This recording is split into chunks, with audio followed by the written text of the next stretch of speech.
kita kirimi Kirim pangan beras, makanan. 10.000 ton. 10.000 ton. Ya. Itu sudah dikirim, Pak? Iya, sudah diserahkan, kami sudah serahkan. Oh, itu kapan pengirimannya? Itu 2 bulan lalu kalau tidak. Artinya Pak Presiden menyampaikan di PBB, itu Iya. sebetulnya kita sudah. Sudah.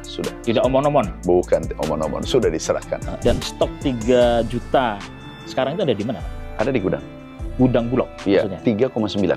Dan kondisinya baik-baik saja, Pak Menteri? Kondisinya baik. Ini termasuk rembesan rafinasi gula. Gula rafinasi tapi dirembeskan ke pasar yang membunuh petani kita. Jangan mencari keuntungan di atas penderitaan petani, itu nggak boleh. Jadi kalau yang soal peternakan tadi, Pak, Apa? itu perlu investor dari luar negeri. Saya ketemu langsung dari Vietnam, saya ke sana, ketemu Perdana Menterinya, ketemu Menteri Pertaniannya. Bahkan dia sudah 2 kali ke Indonesia. Mudah-mudahan nanti bisa investasi, dan ini adalah investor untuk susu terbesar dunia.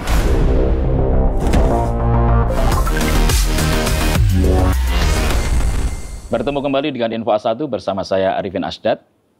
Bersama saya saat ini Menteri Pertanian Bapak Amran Sulaiman. Ya, selamat pagi, Pak. Selamat pagi. Menteri. Assalamualaikum warahmatullahi wabarakatuh. Waalaikumsalam warahmatullahi wabarakatuh. Kehadiran Menteri Pertanian Bapak Amran Sulaiman sangat menarik, ya, karena beberapa hari kemarin, ya, Bapak Presiden Prabowo Subianto ya, menyampaikan pidato di Majelis Umum PBB yang cukup membuat dunia tercengang, ya, karena terkait dengan Palestina, dan salah satu yang disampaikan oleh Bapak Presiden mengenai swasembada beras di Indonesia. Nah, kita akan ulas, ya, sebenarnya swasembada beras di Indonesia itu seperti apa, dan saya kira Pak Menteri Pertanian Bapak Amran Sulaiman pasti ya bekerja keras ya untuk mewujudkan ini, dan dalam waktu yang menurut saya cukup cepat, ya, gitu. Dan ini saya kira kabar baik buat masyarakat Indonesia, sehingga Indonesia bisa memproduksi ya beras di dalam negeri. Ya, saya kira ini menarik kemarin Pak Amran, Pak Presiden ya di depan Majelis Umum PBB, mungkin satu-satunya presiden yang ngomongin beras. Palestina. Ya, Palestina terutama beras. nanti untuk Palestina, Iya. gitu kan, salah saja. Tapi pernyataan beliau memang terkait dengan swasembada beras. Sebenarnya ingin menyampaikan kepada dunia bahwa ternyata Indonesia ini Bisa. pangan itu kita bisa swasembada pangan, walaupun dalam hal ini beras. Ya. Nah, Pak Menteri, ini kan masyarakat perlu tahu, ya. Iya. Sebenarnya apa memang kita memang sudah swasembada beras? Iya. Nah, kalau saya lihat ini datanya kan macam-macam. Kadang-kadang ada yang menyampaikan 40 juta tahun 2020. Nah, ini ada yang 30 juta. Iya. Nah, sebenarnya seperti apa datanya, Pak Menteri? Pertama, kita sepakat Kementerian Pertanian tidak mengeluarkan data. Oke. Karena itu bisa polemik dan dianggap subjektif. Sekarang yang keluarkan data adalah BPS, alhamdulillah ada dari FAO, juga ada dari Kementerian Amerika. Nah, ini tiga-tiga mengeluarkan data. Tapi yang terpenting perlu aku kunci, sampai detik ini belum ada impor. Sampai hari ini. Sepanjang 2025 ya? 2025. Tahun lalu itu hampir 4 juta, sebelumnya 3 juta. Jadi kurang lebih 3 juta impor 2 tahun berturut-turut. Dan itu sesuatu yang luar biasa. Jadi yang terpenting dulu ada 2 hal. Satu, tidak ada impor sampai detik ini. Yang kedua adalah stok kita tahun lalu itu 1 juta lebih. Sekarang kurang lebih 4 juta. Dan ini tidak bisa dibantah siapapun. Dan ini keberhasilan kita semua. Bukan saya, termasuk Anda. Bukan keberhasilan kita semua. Stok 4 juta itu maksudnya sampai sekarang ya? Sampai sekarang. 4 juta. Artinya sebenarnya kalau sampai tahun akhir 2025 itu misalnya stoknya bisa nambah kan? Mungkin gini, kita ini keluarin supaya ini beras ini di gudang tetap baik, terjaga baik. Kita keluarin rencana 1,3. Jadi kemungkinan akhir tahun itu tertinggi juga. Itu bisa tertinggi sepanjang sejarah. Kurang lebih 3 juta ton. Karena hari ini 3,9 juta ton. Nah, tinggal 3 bulan. Katakanlah kalau keluar kurang lebih 1 juta, atau 800 ke depan, mampunya 200 per bulan, berarti katakanlah 600.000 disalurkan, berarti masih ada 3,2, 3 juta ton lah. Dan itu tertinggi. Stok akhir tahun. Nah, dan saat ini Dan stok produksi dalam negeri. Oke, dan stok 3 juta sekarang itu ada di mana, Pak? Ada di gudang. Gudang Bulog Iya, maksudnya? 3,9. Oh, 3,9. Hampir 4 juta. Itu di gudang Bulog. Iya. Dan kondisinya baik-baik saja, Pak Menteri? Kondisinya baik. Ada sebagian kecil rusak, wajar. Itu sangat wajar. Kalau dulu memang yang rusak hampir tidak ada karena berasnya kurang. Berasnya diimpor dan kurang. Itu perbedaannya. Sekarang ini produksi petani kita sudah 3 juta ton. Produksi petani kita yang diserap sampai hari ini. Harusnya Bulog tidak pernah terjadi. Harusnya Bulog itu berapa 3 juta. 3 juta. Harusnya memang Jadi kuotanya sudah habis. Padahal masih ada belum akhir tahun, masih ada 3 bulan. Iya. Tahun sebelumnya 7 tahun, 8 tahun berturut-turut itu hanya 1 juta. 1 juta lebih, 1,2 juta per tahun. Ini belum akhir tahun sudah 3 juta ton. 3 juta. Oke. Nah, itu biasanya kalau beras yang disimpan, Pak, itu sampai berapa lama sih, Pak? Kemudian sampai dikeluarkan paling lama. Ini nanti kalau tinggal 3 juta ton artinya ini kan FIFO. Yang mana masuk pertama itu keluar pertama. Nah, kalau ini nanti akhir tahun 3 juta, berarti itu artinya apa? Itu beras petani Indonesia semua. Yang kedua, saya kira kalau 1 tahun 1 sampai 2 tahun bisa bertahan. Yang penting penyimpanannya bagus. Kita jaga penyimpanannya. Tapi ini gudangnya memang Bulog sesuai standar? Iya, sesuai standar. Ya, kalau ada rusak 1 karung, 2 karung, 100 karung, itu wajar lah ya? Wajar, karena berapa persen sih dari total 4 juta ton? Katakanlah ada rusak 10.000 atau 1.000 atau 2.000, itu masih. Pak, ini kalau data BPS, Pak, dibandingkan dengan apa tadi yang mengeluarkan FAO, kemudian apalagi tadi Amerika ya? Amerika itu sama, Pak, datanya? Jadi hampir sama, mirip. Kami tidak keluarkan data ya, supaya ini independen. BPS estimasi itu 34 juta ton.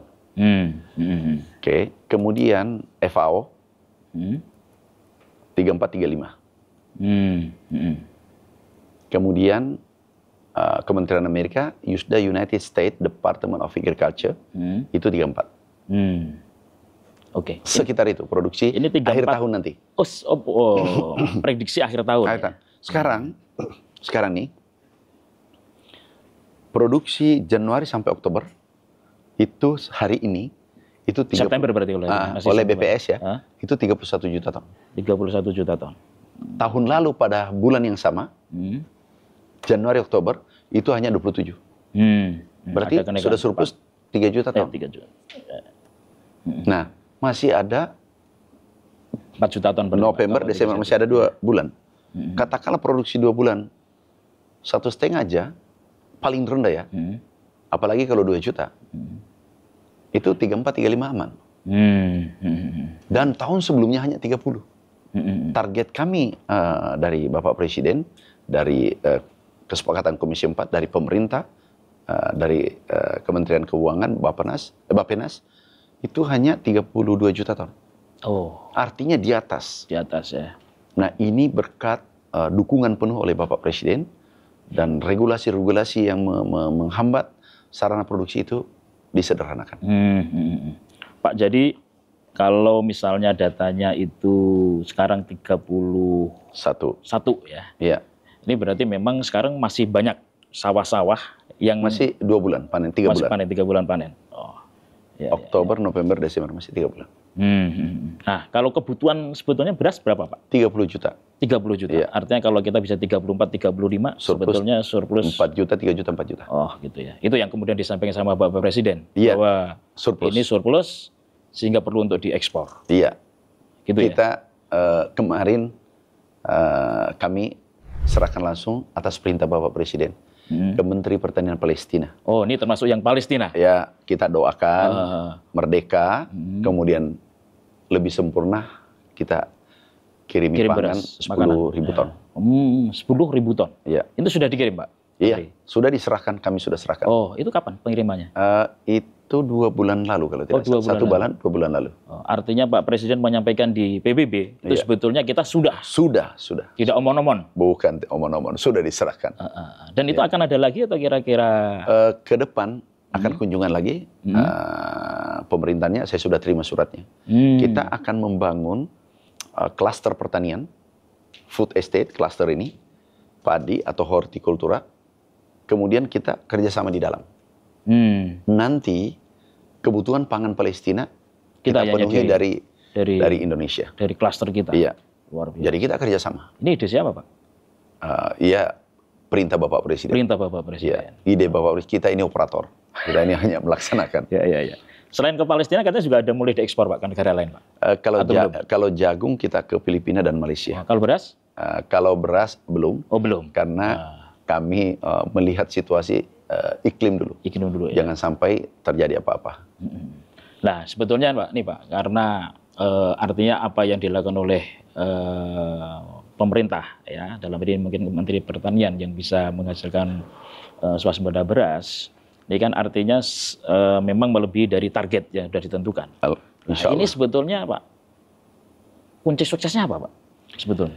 Yang pertama adalah ada dukungan penuh oleh Bapak Presiden. Ini gagasan besar Bapak Presiden. Ini kepemimpinan sangat penting ya? Sangat penting. Kemudian yang kedua adalah regulasi yang menghambat sektor pertanian produksi adalah kita bongkar. Ada 17 impres, perpres yang keluar. Ini semua diganti pada saat Pak Presiden? Iya. Baru-baru aja? Dibongkar. Okay. Semua yang contoh kecil. Pupuk dulu itu harus 12 menteri ketahui. Baru turun. Ditambah gubernur 38. Bupati 514. Ini harus bertanda tangan semua, baru turun. Parap tanda tangan baru bisa turun. Sekarang dari Kementerian Pertanian, dari menteri, produsen ke petani. Singkat banget. Itu 145 regulasi yang mengikat dulu. Dulu kami keliling, petani Indonesia berteriak, pupuk, kekurangan pupuk, macam-macam. Alhamdulillah sekarang nggak lagi. Ini sudah mulai dari kapan, Pak? Yang soal pupuk sejak Januari. Januari langsung? Kita bunga Artinya Januari. hanya 2 bulan? Atau kita 3 proses bulan, ya, sejak beliau dilantik. Proses, kemudian kita akselerasi di Januari. Ya, jadi sekarang petani sudah sangat happy harusnya. Senang. Dengan adanya pupuk yang tidak usah mereka cari-cari lagi. Tidak usah, tidak ada mafianya kita beresin. Nah, kami tambah setelah gagasan besar, ada regulasi kita perbaiki. Berikutnya adalah yang korupsi di pertanian, yang main-main, kita beresin. Itu seperti apa Pak korupsi di pertanian? Contoh ada pupuk palsu. Pupuk palsu didistribusi ke pertanian, padahal itu bukan pupuk. Tanah biasa. Artinya ini pidana sebetulnya? Sudah beresin? Pidana, sudah tersangka. Kemudian ada juga yang mengurangi kualitas. Hanya 70%. Kemudian di internal ada juga pelakunya meminta fee 27 miliar. Kemudian internal itu maksudnya apa? Kementerian Pertanian. Kementerian Pertanian. Ya. Oh, dari lembaga Bapak sendiri ya? Staf, ya. Itu yang sudah cair 10 miliar. 17 miliar belum cair. Kami sudah pecat, mereka tersangka. Sudah tersangka. Sudah tersangka ya. Artinya sudah ditahan ya. Kami di penegak hukum tapi sudah tersangka dan kami sudah pecat. Sudah berapa kami pecat? Ada berapa banyak Pak kalau dari internal Pak? Kalau internal yang kami beri sanksi mungkin sudah ada 60-an. Yang demosi, pecat, turun pangkat. Itu di pusat atau termasuk yang di pusat, di daerah? Termasuk daerah kalau kami dapat. Itu perintah Bapak, kita harus bersihkan dari dalam. Nggak bisa ini pertanian maju kalau kita tidak bersihkan. Nah, kemudian eksternal, oplos pupuk, beras, kita bersihkan semua. Semua yang menghambat kemajuan pertanian, kita bersihkan. Itu perintah Bapak. Ya. Dan sekarang itu sudah dilakukan kemarin-kemarin. Sudah. Artinya sekarang sebetulnya udah panen. Masih. Ya, panen kebijakan. Sudah panen kebijakan, tetapi ke depan ini masih. Kita ingin melompat lebih tinggi. Kalau kaitannya dengan teknologi disentuh juga Pak? Oh sudah. Teknologi. Jadi kita transformasi pertanian tradisional ke modern. Nah, Jadi Seperti apa contoh itu? seperti contoh dulu, kalau tanam padi kan, tanam padi dulu itu 25 orang per hektar. Atau satu orang 25 hari tanam. Baru 1 hektar bisa terpenuhi. Nah, sekarang kalau kita pakai drone, itu 25 hektar 1 hari. 25 hektar 1 hari. Kalau dulu 25 hari, 1 hektar. Nah, kalau kita pakai rice transplanter, itu 1 hari bisa 4 jam bisa selesai 1 hektar. Kalau yang teknologi udah digunakan di beberapa tempat? Di Indonesia kita maksimalkan setiap tahun. Tentu belum bisa seluruhnya 100%. Karena kami rintis itu sejak 2014. Nah, sekarang panen. Ada combine harvester. Panen 1 hektar 20-30 orang. Panen 1 hektar 25 sampai 30 orang. Sekarang? Sekarang 4 jam. 4 jam selesai 1 hektar. Nah, teknologi kita sudah kuasai. Dari hulu hilir kita sudah kuasai. Jadi transformasi pertanian tradisional ke modern. Nah, daerah yang kita bangun baru, OPLA, optimalisasi lahan, rawa yang kita bangun, cetak sawah, ini menggunakan full mekanisasi. Jadi kita klaster daerah ini sejajar dengan negara maju, seperti Amerika, Jepang, kita sejajarkan. Sekarang kalau cetak sawah sampai berapa banyak Pak? Seberapa hektar? Cetak sawah sekarang tahun ini 225.000, tahun depan mungkin 500-an, rencana 500.000. Jadi untuk tahun ini hanya sekitar 225.000. 225, tapi ada oplanya hampir 1 juta. Dengan opla, optimalisasi lahan. Yang dikatakan opla, rawa lahan ini tidur apa gitu Pak ya? Iya, lahan yang dulu produksi 1 kali 1 tahun jadi 3 kali. Oh, oke. Kalau dulu produksinya 3 ton, jadi 7 ton. Per 1 kali panen. Jadi meningkat 3 kali lipat, 4 kali lipat produksinya. Jadi dua ini hampir 1 juta. Kalau yang cetak sawah Pak, yang 225.000 itu yang menggunakan alat yang modern tadi itu? Semua dua menggunakan alat modern. Oh, oke. Itu dibayar oleh pemerintah atau? Subsidi dari pemerintah. Subsidi dari pemerintah. Setelah nanti menghasilkan sudah existing, kita lepas. Ya. Pak, kalau intervensi dari alam berapa persen sih Pak sebetulnya Pak dari produksi beras, kesuksesan produksi beras itu, keterlibatan alam, misalnya maksud saya musim ya. Oh, gini. Musim mungkin ada iklim. El Nino, ada La Nina, itu berapa persen sebetulnya itu? Itu bisa berpengaruh sampai 10% kalau El Nino. Terjadi El Nino, kekeringan. Makanya kita berjaga-jaga terus. Jadi cadangan kita surplus 3 juta ini kita harus simpan. Mana tahu terjadi El Nino mendadak. Dan itu ini kita sudah aman. Tapi biasanya bisa diprediksi kan Pak, harusnya Pak? Sekarang nggak seperti dulu. Oh gitu ya. Sulit diprediksi. Tiba-tiba hujan, tiba-tiba terhenti. Kalau itu terjadi, bayangkan kalau petani sudah tanam, umurnya 1 minggu atau 5 hari, tiba-tiba kering 2 minggu, selesai. Habis ini tanaman. Nah ini lebih sulit. Oleh karena itu, untuk mengantisipasi seperti ini, kita membangun embung. Kita pompanisasi. Memperbaiki irigasi 2 juta hektar bersama Menteri PU. Kita lakukan semua yang bisa membantu petani. Sesuai kemampuan negara. Ini sudah di banyak tempat Pak? Ya udah. Embung, irigasi, pompa hampir sekarang 100.000 mungkin. Kita berikan seluruh Indonesia. Oh, oke. Nah Pak, jadi upaya untuk swasembada beras ini sebetulnya tidak hanya dalam jangka pendek ya. Artinya udah kita lakukan untuk jangka panjang. Iya. Artinya kalau 2026 harusnya bisa kita antisipasi dari sekarang Pak ya. Iya, kita siapkan. Jadi gini. Kalau semua program ini berjalan mulus, cetak sawah, optimalisasi lahan, pompanisasi, kemudian irigasi pompa, irigasi kita perbaiki, insya Allah ini sustain. Ini terobosan baru dan berkelanjutan.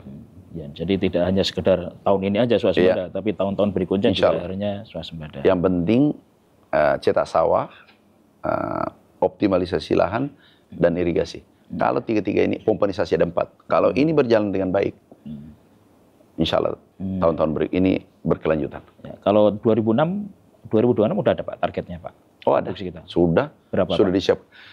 Kita target rencana 2026 kalau tidak salah 3333 lebih, hampir 34. Oh, oke. Juta Naik ton. ya dari Iya. oke. Nah, Pak, ini kaitannya dengan swasembada beras. Ini tentu harusnya punya dampak dong kepada petani. Iya. Ini harusnya petani lebih sejahtera dong, harusnya. Oh iya, Itu bisa terbukti dari apa? terbukti. Ini bukan dari saya, dari BPS. Kita harus satu pintu, satu data. Satu data ya. Sekarang NTP 123. NTB ini Nilai tukar petani, kesejahteraan petani. Diukur dari sana. Berapa Itu sekarang? 123%. Dulu itu 100. Target Menteri Keuangan kepada saya itu hanya 110. Tapi naik menjadi 123. Yang kedua, ada yang menarik. Tertinggi kontribusi pada PDB selama merdeka adalah sektor pertanian saat ini. Kedua. Nomor satu. Oh, nomor satu. Nomor satu. Tertinggi. Jawara. Ini baru. Dan itu disampaikan Ibu Menteri Keuangan pada saat di DPR. Di DPR. Ya. Itu nomor satu sekarang ini. Jadi dari sana kita bisa ukur, oh kesejahteraan petani meningkat. Meningkat ya. Nah, Pak, kaitannya dengan harga gimana, Pak? Ini kan swasembada bagus, petani sejahtera, tapi kalau misalnya harga beras di masyarakat itu tidak stabil, fluktuatif dan lain-lain itu juga menjadi masalah. Sekarang, logika kita, kalau pasar bekerja dengan baik, kalau produksi banyak, harga turun. Benar nggak? Sudah sepakat ya? Ya. Mekanisme pasar bekerja dengan baik. Supply demand bekerja kan? Itu berlaku di negara lain kecuali Indonesia. Minyak goreng, kita produsen terbesar dunia. Kita mensuplai negara lain. Tapi minyak goreng naik dan pernah langka. Masih ingat nggak? Langka. Ya. Terus kenapa terjadi kira-kira? Aku tanya satu aja pertanyaan saya. Tolong dijawab. Produksi melimpah, kita suplai negara lain, kita memberikan minyak goreng pada negara lain, tapi minyak goreng kita langka. Bapak kira-kira jawabannya apa? Ya pasti ditimbun atau tidak dikeluarkan. Pelakunya apa namanya? Mafia. Berarti Bapak yang sebut mafia ya? Ya oke, saya aminkan saja. Inilah yang merusak negeri kita. Ini yang harus kita beresin. Jangan ekonomi rakyat kecil diganggu. Jadi aku balik, minyak goreng gimana? Ayam surplus. Kita sudah ekspor. Telur sudah ekspor. Kemudian beras, stok kita banyak. Minyak goreng kita produsen terbesar dunia. Kalau harga naik, logikanya gimana? Berarti ada mafia. Ada mafia. Sekarang yang tersangka oplos, yang dikatakan beras itu, beras oplosan, itu sebenarnya bukan oplosan, pelanggaran. Yang harusnya 12.000, 10.000 harganya, dijual 17.000. Sudah 36 tersangka sampai hari ini. Berapa? 100? 36 tersangka. Oke. Sampai hari ini. Di luar pupuk. Nah, jadi gimana tuh? Menangani mafia-mafia itu seperti apa sebetulnya? Kan sebetulnya kalaupun mereka kan bisa berdalih dengan bisnis ya. Setuju. Tapi mereka cari margin, benar. Cari margin. Cari margin setuju. Ini perlu saya jelasin ya. Diperhatikan. Beras premium standarnya, brokennya, patahannya 15%. 14,5 atau 15% lah. Oke? Kemudian ini premium. Kalau broken separuh 50%, premium atau bukan? Di atas berapa tadi, Pak? Kan 14,5%. Maksimal 15% broken, itu adalah premium. Harganya 17, macam-macam lah, 18 dan seterusnya. Harusnya HET-nya 14.900. Oke? Dia jual 17 nih. 17.000. Oke. Terus kalau patahannya, ini 15 ya, patahannya 50%, ya, menirnya premium atau bukan? Bukan. Berarti Bapak, ini, tapi kalau ini dibungkus di label premium, namanya apa? Menipu. Sudah. Berarti Bapak jawablah ke publik yang selalu bertanya, tulis itu bahwa menipu, bukan untung. Nih datanya. Jadi bukan keuntungan. Paham maksudku? Paham. Ini standarnya ini. Jadi nggak ada urusan oplos campur, kan polemik itu macam-macam dengan segala teori pembenaran yang dibangun. Bukan itu. Ini standarnya. Itu sebetulnya praktek-praktek seperti begitu udah dari dulu atau baru-baru ini aja sebetulnya? Dulu Dulu pernah 2017 aku tutup satu pabrik. Ini terjadi lagi, terus saya ingin katakan, tolong dong berbisnis dengan benar saja. Aku perlu sampaikan juga, seluruh pangan ini disubsidi pemerintah 150 triliun. Artinya Anda berbisnis di situ ada uang negara, ada PBN di situ. Oh, itu ya. Jadi sehingga pemerintah intervensi. Ada HET, tolong patuhi. Ada HPP, tolong patuhi. Tangkap maksudku? Ya, Jadi ada uang negara di situ. Kecuali yang tidak disubsidi silakan berbisnis. Tapi ini harus diintervensi. Kenapa? Menyangkut hajat hidup orang banyak. Petaninya supaya sejahtera kita pasang HPP. Konsumennya juga tersenyum, kita ada HET. Ini dipenuhi, nggak ada ribut. Tapi janganlah mengambil ruang ekonomi rakyat kecil. Kita pasti damai deh. Beras. Iya. Sampai Bapak mengatakan serakanomik. Serakanomics. Ya, serakah. Iya. Dan Bapak jawab kan, itulah yang terjadi sesungguhnya. Jadi nggak usah membangun teori-teori pembenaran. Ini datanya BPS, kan bukan data saya. Untung bukan data saya, datanya BPS keliru macam-macam, datanya FAO keliru. Masa datanya satu orang yang tidak punya instrumen untuk mengukur yang mau dipercaya? Dengan adanya persoalan kemarin ini, ya kan banyak pengusaha-pengusaha yang kemudian menipu ya. Sampai sekarang artinya udah normal lagi ya. Mereka sekarang sudah mulai bagus, tapi kami himbau saudaraku, sahabatku semua yang terlibat sektor pangan yang disubsidi pemerintah 150 triliun, tolong jangan mempermainkan harga pangan. Ini menyangkut hajat hidup orang banyak. Pangan ini 286 juta tiap hari konsumsi pangan. Kemudian petani, ada 115 juta petani, 116 juta petani, keluarga petani tergantung pada pangan khususnya padi, jagung. Nah ini jangan diganggu. Tolong jangan. Kalau ini tidak terganggu, ini tenang kita. Bernegara ini kita tenang. Kalau pangan sudah terpenuhi, petani sudah sejahtera, udah. Sekarang untuk mengawasi supaya kejadian itu tidak terjadi seperti apa, Pak? Harus monitoring berkala. Kami coba dimonitor, kami coba koordinasi dengan Bappenas supaya dimonitor berkala, termasuk Kementerian Pertanian. Ini nggak boleh terhenti, terus sebagai alat kontrol. Nah selain beras Pak ya, kemarin ya, mungkin kan terjadi di yang lain-lain. Ya mungkin di jagung atau nggak tahu, saya nggak tahu apakah itu terjadi ataukah di ayam, di daging sapi atau hal-hal itu terjadi juga. Jadi kadang terjadi, tapi kami turun langsung beritahu, tolong dong jangan dipermainkan seperti itu. Kita jaga ayam, telur, kita kan sudah surplus nih, sudah ekspor, beras sudah. Kita ini jaga, minyak goreng apalagi, kita harus jaga bersama. Bukan kalau cuma Kementerian Pertanian, tidak mungkin. Nah ini kita kolaborasi, kami terima kasih TNI, Polri, Kejaksaan sudah mensupport penegakan hukum, itu kami terima kasih. Nah Pak, selain swasembada beras, ya kan, tentunya juga mungkin ada hal-hal yang juga mau diswasembadakan juga kan. Saya dengar jagung ya. Jagung itu udah swasembada juga sekarang. Mudah-mudahan tidak impor. Mudah-mudahan ini tahun. Ini jagung yang memang untuk untuk pakan. Untuk pakan ternak ya. Mudah-mudahan. Terus yang kedua adalah kita gula. Oh, gula. Gula untuk white sugar. Mudah-mudahan tahun ini cukup. Dan tahun depan kita target 3 tahun terjadi perubahan. Perubahan yang substansial, fundamental. Karena Bapak Presiden perintahkan bantu hilirisasi komoditas. Jadi kemarin kan pangan nih, pangan on track, on the right track. Ini sudah aman lah, sudah bagus, insya Allah ya. Kita bergeser ke perkebunan. Perkebunan kita melihat demand yang tinggi tingkat dunia. Kopi, kakao, gula, tebu. Ini yang disebut Bapak hilirisasi perkebunan itu ya. Tebu, ya. Kemudian pala,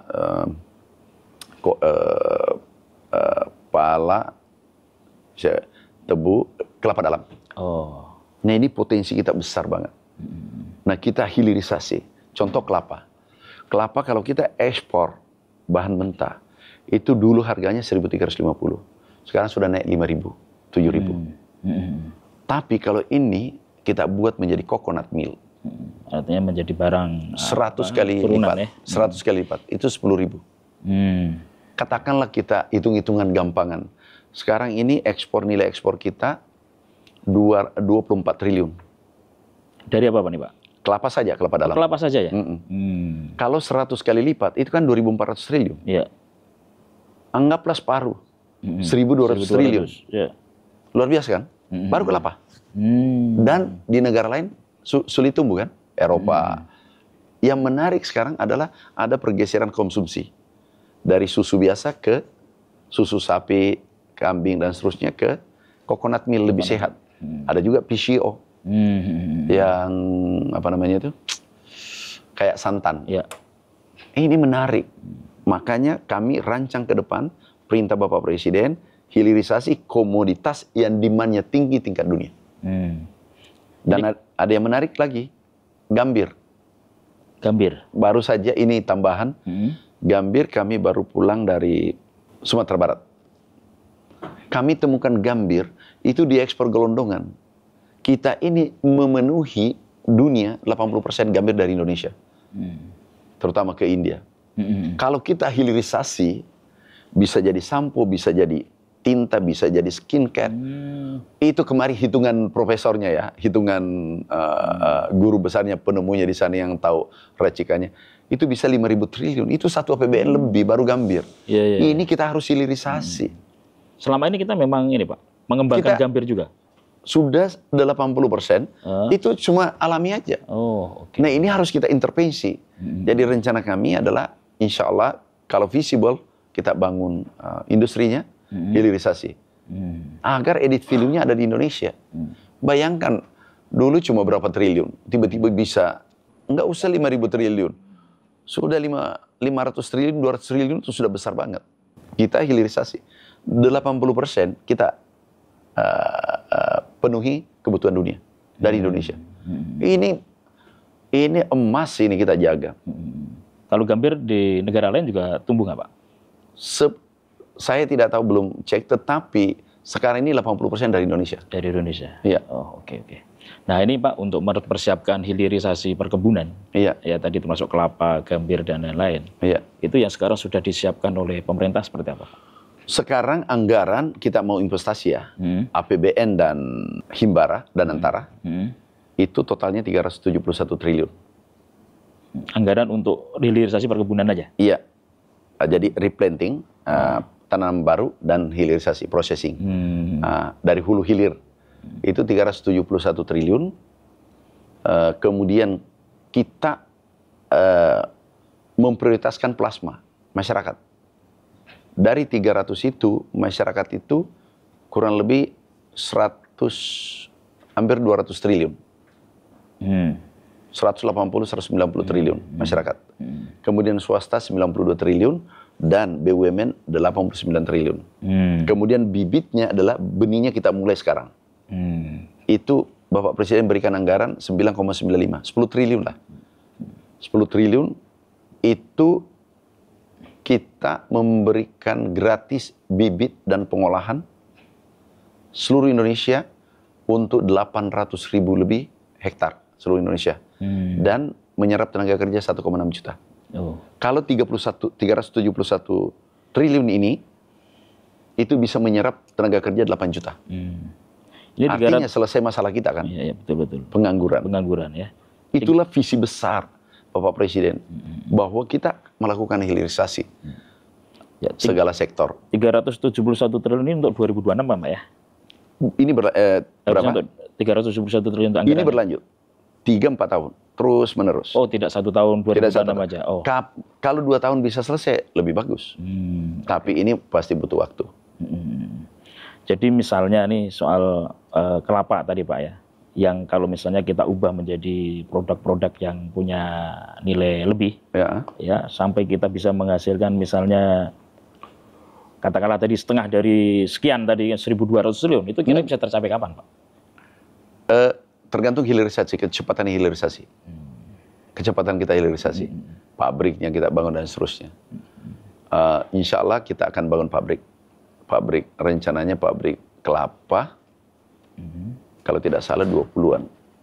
Hilirisasi ya. Itu untuk tahun berapa, Pak? Untuk 3 tahun, 4 tahun ke 3 depan. tahun, 4 tahun Iya. ke depan. Jadi bahan baku yang sudah ada, kita kan punya luasan 3,8 juta hektar. Ya. Ini yang ada, bahan baku yang sudah tersedia, ini yang kita hilirisasi. Jadi menghasilkan cepat kan. Kemudian kita tambah tanaman. Karena demand-nya meningkat terus. 10 tahun terakhir kita tanam kelapa, kakao, mente, kopi. Yang demand-nya tinggi di tingkat dunia. Nah, kalau misalnya ke produk peternakan, Pak. Iya. Ya, misalnya susu. Iya. Ya, susu ini kira-kira sekarang posisinya seperti apa, Pak? Kalau saya lihat datanya ini kan masih banyak. Kita 80% kebutuhan susu kita impor ya. Betul. Dari luar negeri. Nah, Dan ini udah mulai masuk belum, Bapak nih? Kalau tadi kan beras, Oke. ya pangan jagung ya, sekarang udah mulai Perkebunan. masuk perkebunan. Nah, ini kapan? Nah, urutannya gini. Pangan, ini kan nggak bisa sekaligus. Kita kan punya keterbatasan APBN. Pangan, perkebunan, karena ini nilai ekonomi tinggi, dan hortikultura. Kayak durian, musangking. Ini kita persiapan ekspor. Ini kan sudah ekspor nih. Apa nih? Durian musangking. Ini hortikultura kan. Ini kita. Produksi kita berapa, Pak, kalau musangking, Pak? Ini cukup besar, cukup besar. Tapi yang saya ingin katakan kan ada berapa sektor nih. Pangan, perkebunan, hortikultura, peternakan.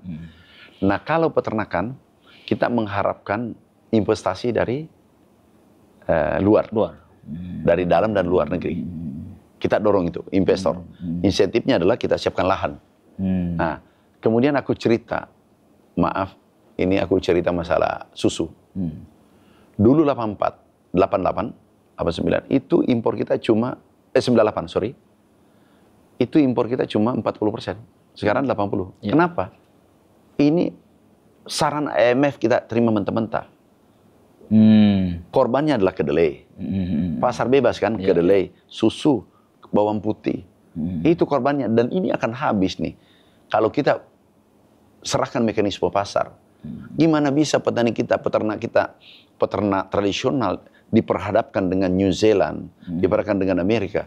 Ya mati. Akhirnya impornya 40%, jadi 80%. Kalau kita tidak cegat sekarang, kami sudah cegat. Perintah Bapak Presiden, cegat. Itu bisa 100% dalam waktu 5 sampai 10 tahun ke depan. Kedelai sudah 90%. Bahkan hampir 100%. Dulu impor kita sedikit. Nah, ini harus intervensi pangan yang kebutuhan sehari masyarakat. Pemerintah harus intervensi. Negara lain juga lakukan. Subsidi negara lain besar-besaran. Kami baru pulang dari Vietnam, Brazil, Arkansas. Kami ke Amerika, kemudian China. Juga intervensi. Semua subsidi, semua intervensi. Nah, kita ini kebablasan. Saran IMF diterima. Mentah-mentah. Ya ini jadinya. Ini akan berlanjut kalau kita tidak stop sekarang. Sekarang regulasi ketat. Seperti kemarin ubi. Produksi ubi kita akan naik. Kemudian tetes. Ini berteriak. Kami dipanggil Bapak Presiden. Pak Mentan, atasi. Siap, Pak. Besoknya kami putusin. Nggak boleh impor. Kami koordinasi Pak Mendak, Pak Menko Pangan, Menteri Ekonomi. Dengan Menteri Perindustrian. Pak, perintah Bapak hari ini di stop. Impor tapioka, kasapa, kemudian impor etanol. Langsung berlaku pada saat itu? Berlaku pada saat kemarin. Itulah hebatnya Presiden kita. Ini, mereka tepuk tangan, bahagia petani-petani kita. Tergantung kita. Jadi sekarang kalau misalnya kaitannya dengan tadi singkong segala udah beres persoalan? Beres. Susu baru 2 hari, 3 hari udah meningkat berarti di tingkat petani segala? Produksinya meningkat, tapi impor juga masih. Ini sama dengan mematikan petani kita. Enggak, sekarang udah nggak boleh impor kan? Udah nggak boleh, nggak boleh. Ya, artinya sekarang harus ada rekomendasi Kementerian Pertanian. Singkong dari petani udah terserap sekarang? Iya, pasti mulai tidak bisa sekaligus, tapi ke depan pasti baik. Jadi tetes baik. Tetes itu apa, Pak? Maksudnya tebu itu? Yang tebu. Ini tetes dibuat ya? molase, dibuat etanol kan. Nah, impor etanol ya mati Pak dalam petani kita. Ini termasuk rembesan rafinasi, gula. Gula rafinasi tapi dirembeskan ke pasar. Ya membunuh petani kita. Jangan mencari keuntungan di atas penderitaan petani, itu nggak boleh. Berarti pengusaha impor kemarin? Udah ada ketangkap 3. Ini akan kita cari terus. siapa pelakunya. Kita akan cari terus. Melanggar ya? Iya, kami sudah komunikasi Menteri Perindustrian. Jadi ilegal. Jadi rafinasi ini peruntukannya untuk industri disalurkan ke pasar menjadi white sugar. Oke. Jadi nggak boleh, ini cara-cara yang tidak beradab. Ya. Nah, jadi bukan saja beras oplos, masuk lagi rafinasi, singkong sudah, etanol tetes masuk rafinasi. Pokoknya selama mengganggu petani Indonesia, kami akan turun tangan, turun gunung. Mantap. Nah, jadi kalau yang soal peternakan tadi, Pak, itu perlu investor dari luar. Investor dari luar. Sekarang sudah ada pembicaraan, Pak? Sudah ada 46. 46 investor dari luar? Iya. Dari luar? Ada, ini tinggal ada dari, saya ketemu langsung, dari Vietnam, perusahaannya TH. Saya ke sana, ketemu Perdana Menterinya, ketemu Menteri Pertaniannya. Bahkan dia sudah 2 kali ke Indonesia. Mudah-mudahan ini fotonya, mudah-mudahan nanti bisa investasi. Dan ini adalah investor untuk susu terbesar dunia. Artinya dia akan membuat peternakan sapi perah di sini? Iya. Sebenarnya kita butuh berapa sih, Pak, dengan kebutuhan kita, Pak? Kita sekarang... Apalagi ada MBG ya? Iya. Ada program Presiden itu, MBG. Sekarang 3 jutaan lebih ton. 3 juta ton hasil susu kita ya? Iya. Itu dari berapa? Bukan, yang impor. Oh, yang impor? Iya, okay. Produksi kita hanya 0,9. Oh iya. Sangat artinya besar kita butuh kita. Berapa, Pak, untuk kemudian 4 jutaan. 4 juta produksi susu. Dan itu kan tapi ini aku dirancang dari sekarang. Dari sekarang ya. Dan itu saya kira kalau sapi perah kan agak panjang, Pak ya? Panjang. Jadi makanya kita... Ada yang mengusulkan supaya kita punya ini, Pak. Peternakan breeder. Oh, bagus. Itu udah mulai juga kita. Iya, kita sudah ada bergerak. Sudah ada sih yang masuk. Udah, tapi ini lagi-lagi nggak bisa sekaligus.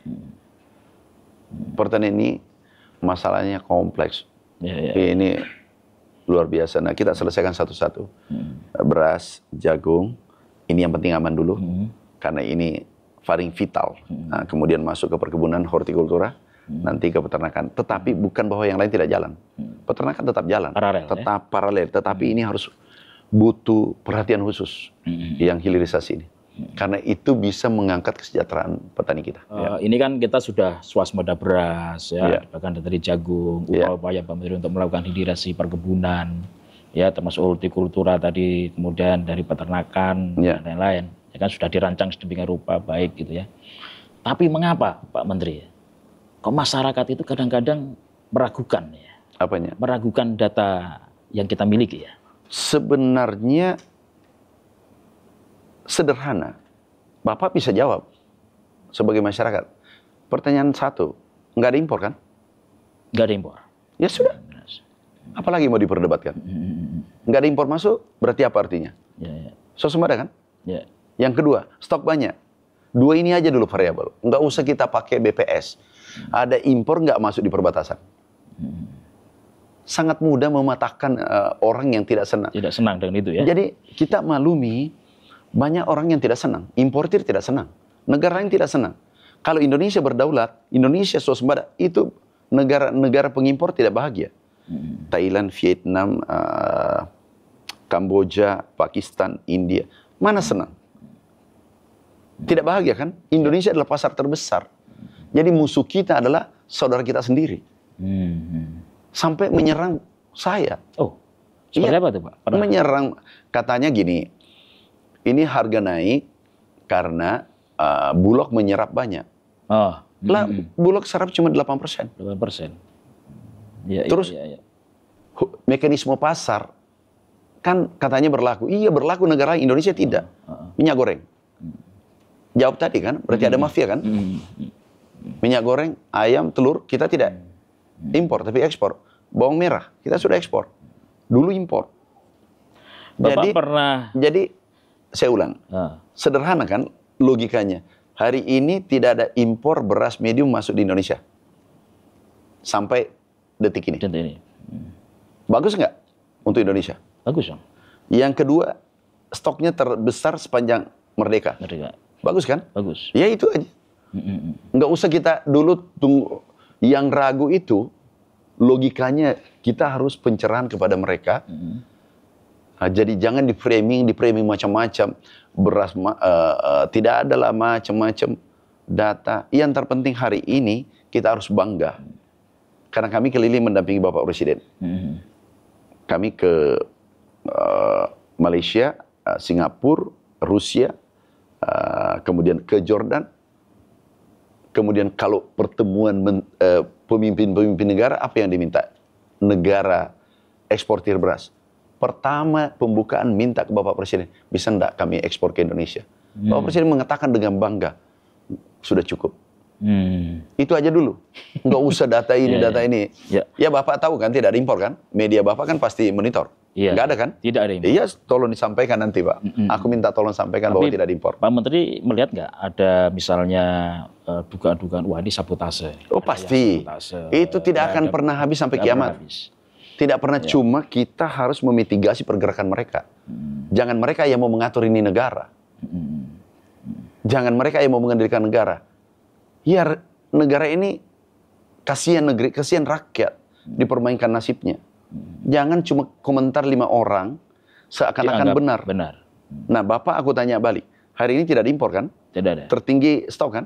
Ya selesai jawabannya. Jawaban yang di framing macam-macam itu. Dan Bapak yang jawab, bukan saya. Berarti Bapak ini sebenarnya sudah bisa jadi Menteri Pertanian. Karena Bapak yang jawab. Saya tidak mau Pak mengganti Bapak. Baik Pak Menteri, ini kita sudah 40 menit lebih nih untuk berbincang ya. Dan terima kasih atas waktunya. Sama-sama. Saya harap Pak Menteri tetap dimudahkan dalam banyak programnya ya terkait dengan swasembada pangan kita. Amin. Demikian perbincangan Info A1 bersama Menteri Pertanian Bapak Amran Sulaiman. Sampai ketemu di Info A1 episode selanjutnya.